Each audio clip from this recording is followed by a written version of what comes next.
Emily Kutchins Adler, the Buttery Babe. Today we're talking appetizers because there's nothing I love better than having people over to my house for cocktails and delicious, delicious munchies.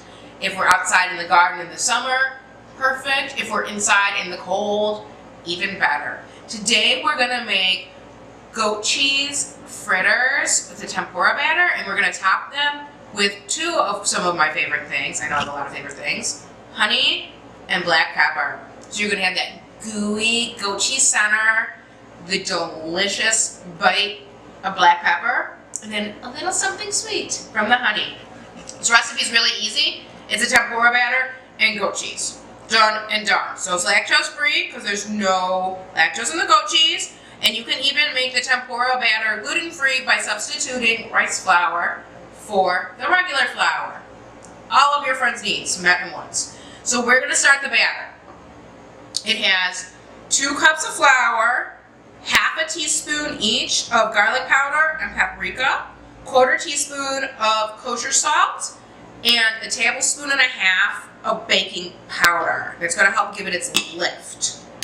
So those things are going to get whisked together, and then they're going to hang out for a second while we actually make our little goat cheese balls. Today we're just going to use 4 ounces of goat cheese because it's just for me and my camera girl to have a little snacky snack while we wait for the men folk to come on home and grill for us. So those are going to whisk together and hang out. And now I'm going to take my goat cheese and make little balls. This was, again, just the 4-ounce one. You can make as much or as little as you like.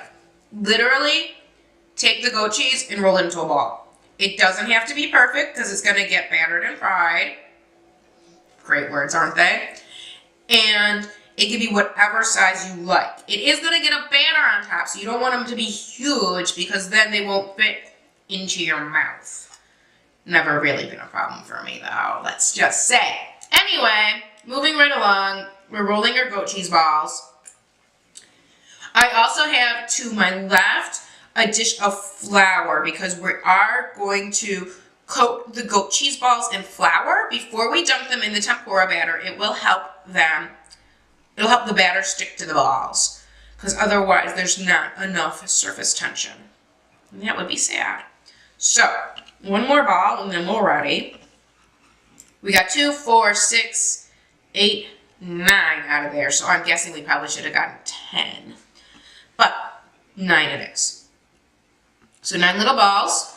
They're going to go flinging into their flour, and then literally just a toss. Toss him in there, helps that out, and then take them out and move them right away. I'm not bothering anybody. And I'll wipe my hands off a little bit.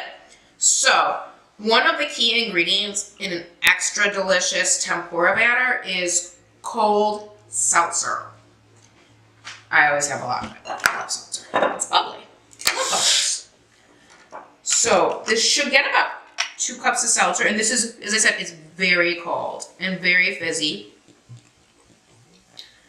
We're going to pour that in, and we're going to give it a little mix, and if we need to add some, we can. You're not going to whisk out all of the lumps. The batter should be a tiny bit lumpy. We want it to be light, which is why it's got the baking powder and the seltzer, but it's not going to be smooth. So don't fret. Don't try to make it smooth. It's not going to happen. My batter at the moment is particularly foamy because my seltzer is very foamy because we have a seltzer machine. So it does get a little bit more carbonation than your regular club soda or seltzer that you're going to buy at the store. But regular is fine. We're just using what we have because that's how cooking works. So because this is a batter instead of a breading, we're going to finish putting it together at the oil. So if camera girl could come around to the burner, I would really appreciate it. So now I'm here at my oil. It's about 365, and I've got my cheese balls that had a little coating of flour. I've got my tempura batter, and then I have the finishing touches, honey and black peppercorns.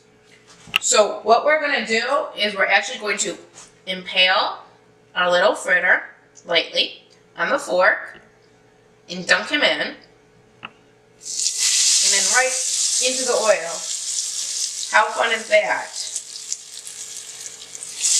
If they break up a little bit, don't worry, they're still going to taste good. Sound effects are always required.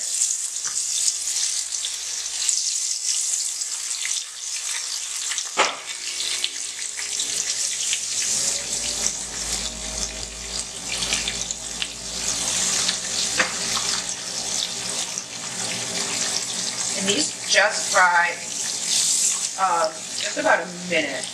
I do think I'm going to end up with more than we started with because some of them broke. But as I said, they're still going to be delicious. They're just not going to be as pretty. That's the fun thing about food. It doesn't have to be perfect.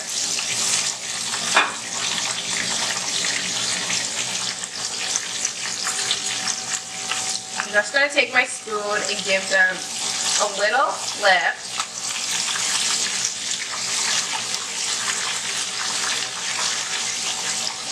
And then as they turn golden brown, we're going to take them out and put them on a brown paper grocery bag. The fritter batter, you see how the tempura is so lacy and pretty? That's from all of the carbonation we got from our baking powder and also from that very ice cold seltzer.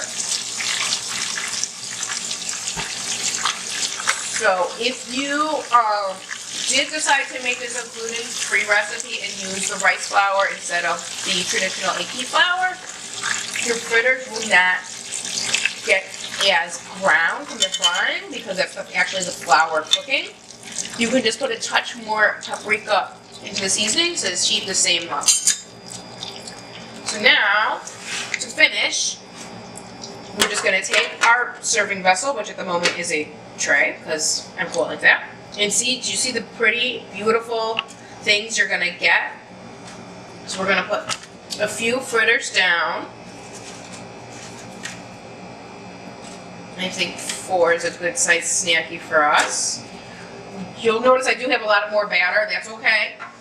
It won't last forever, but it'll last till the guys get here. And we're just going to take our honey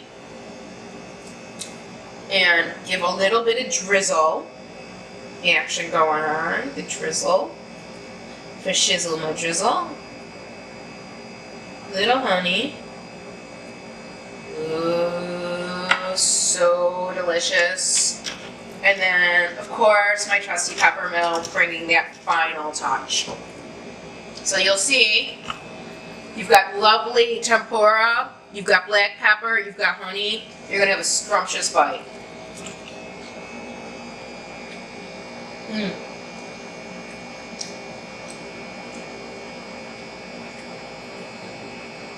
I'm Emily Kutchins Adler, the Buttery Babe. Thanks for watching my show on goat cheese dumplings. You can check me out on Instagram, Twitter, Facebook, LinkedIn, and of course my very own website, www.butterybabe.com. Don't forget the YouTube videos.